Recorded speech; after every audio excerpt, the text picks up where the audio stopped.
1963. I was a 12-year-old boy in 7th grade, Winfield Middle School. I was just finished my lunch, and I walked into my next period class, English, with Miss Coke, a single lady, very pretty, very attractive. And as usual, we were boisterous that we would walk into the room and Miss Coke would settle us down. This time we noticed she was just sitting at the desk, looking straight ahead, and was just very quiet. So we got quiet too. We thought that something had happened in her family. And a few minutes later, Mr. Raymond Perez, our principal for the middle school, back then we'd call him junior high, came on the loudspeaker and he said, "Attention, the president has been shot." And I don't know, and I still don't know, and I don't remember if he said, "and he's dead." I did not hear that. But what I did hear is, the president has been shot, and then he told the teachers, make arrangements to go ahead and we're going to let out the students early today. We'll be ringing a bell in a few minutes, and at that time you can release all students. And in about maybe 15, 20 minutes, that other bell rang, and it was time for us to go home. And every day I'd go home with my buddy Tony and my buddy Mando and buddies from the neighborhood, Saavedra, and just buddies, Leo and everybody. But this time, for some reason, and sometimes we would stop first at the drive-in where the men were drinking beer, and we'd play pinball machines. That's what they had back then, pinball. And it cost 5 cents. But this time, for some reason, each one of us went home alone. We did not go home together. We saw each other. We didn't acknowledge each other. We just saw each other and started walking home.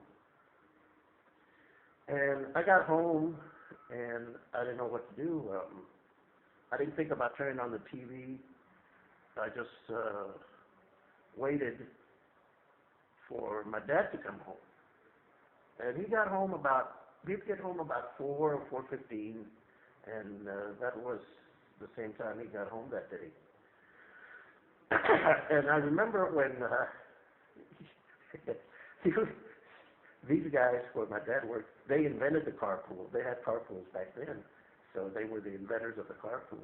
And the man that had to drive the car this week, well, he dropped off my dad, and then he would go on and drop off the other men.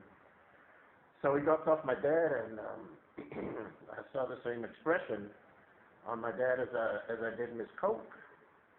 And so I asked him, "Is he dead?" And my dad said yes. And that I can recall, that was the only time I actually saw my dad cry.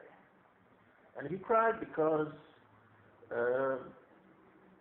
the affinity that the Mexican American, the Mexicans had for John Kennedy, being the first, and to this day, only Catholic, and his wife, Declan, actually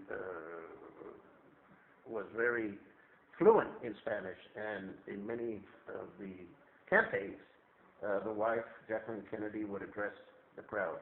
In fact, when they came up here to Houston, before they went on to Dallas, they stopped at the Rice Hotel for an event, and there was actually 2 events. And one of those events was a LULAC conference, which they attended, and they made an appearance, and the president addressed the crowd, and then Miss Kennedy addressed the crowd in flawless Spanish. Needless to say, the people there enjoyed that very much and were able to identify with the president and the First Lady. And then something happened. That was a Wednesday.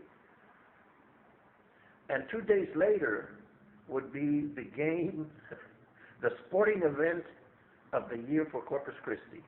And that was Ray High School football game against Roy Miller football game. And that was the sporting event. They were rivals to the bitter end. And that was the only time that they ever canceled that football game, Ray versus Miller. And I remember how the country felt. We were all in mourning, and it just felt like it was unbelievable that this could happen. And there's been theories, was this Oswald involved with other people? I don't know, but does it matter? The thing is, he shot this man when he was in his prime. He didn't get to finish his first term, but it was such a tragedy that the nation felt, and it's something that I will always remember. And I guess to the younger generation, maybe it's 9/11. Maybe to my parents' generation, it's Pearl Harbor. But for my generation, it was this day, 50 years ago today, right now at this time. That's all.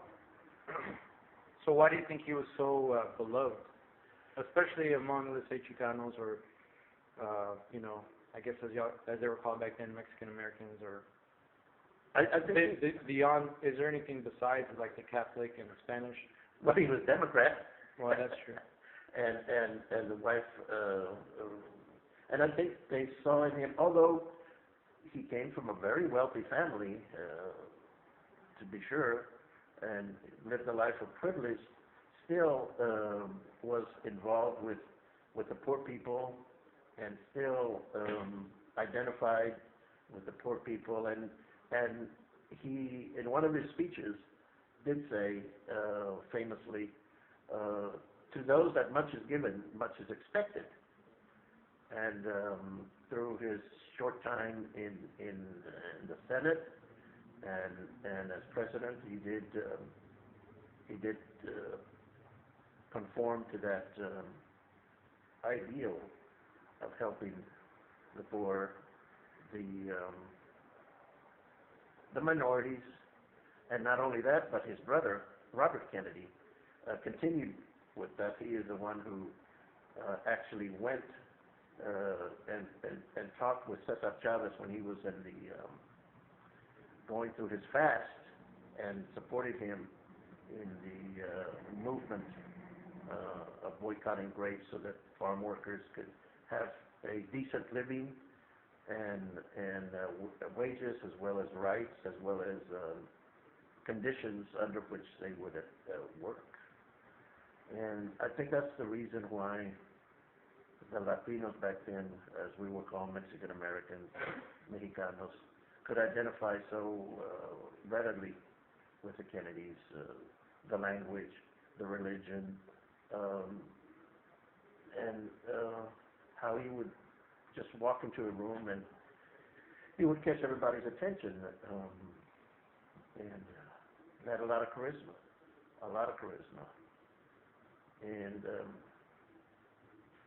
I think because, like Mexicans, he also talked with an accent. True. And it's just something that happens in your lifetime that's indelible, and it's just something that I will never forget. And has left this, in my mind all this time. That's all. Thanks, Ben.